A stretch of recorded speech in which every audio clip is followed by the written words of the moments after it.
Hello అందరికీ. ఇవాళ నేను మీతో ఒక సూపర్ ఈజీ అయిన రైస్ రెసిపీ షేర్ చేసుకోవడానికి వచ్చేసాను.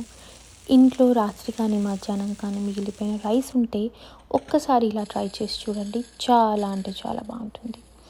ముందుగా ఒక 4 ఎండుమిర్చి, ఒక టీ స్పూన్ శనగపప్పు, మినప్పప్పు, జీరా, ధనియాలు అండ్ కొబ్బరి పౌడర్ కూడా వేసుకుని అన్నిటినీ మంచిగా డ్రై రోస్ట్ చేసుకుని పక్కన పెట్టుకోవాలి.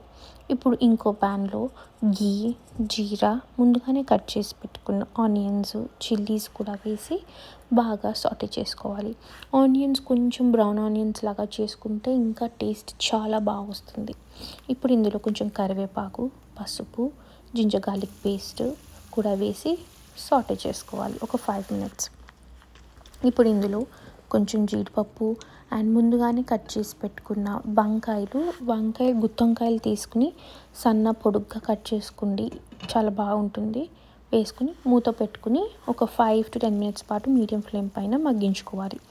ఇప్పుడు ఇందులోకి 1 full టమాటో ముక్కలు కూడా వేసుకుని టొమాటో మగ్గేంత వరకు సాటే చేసుకోవాలి. ఇప్పుడు ఇందులోకి మనం ముందుగానే రెడీ చేసి పెట్టుకున్న మసాలా కూడా డ్రై రోస్ట్ చేసుకునేది పౌడర్ చేసుకుని వేసుకోవాలి.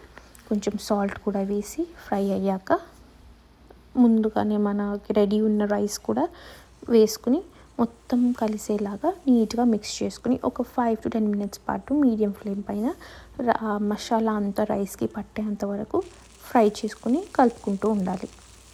అంతే, కొరియాండర్తో గార్నిష్ చేసుకుని తింటే సరి. ఎంతో సూపర్ అండ్ టేస్టీ అయిన వంకాయ బాత్ 5-10 minutesలో రెడీ అయిపోతుంది.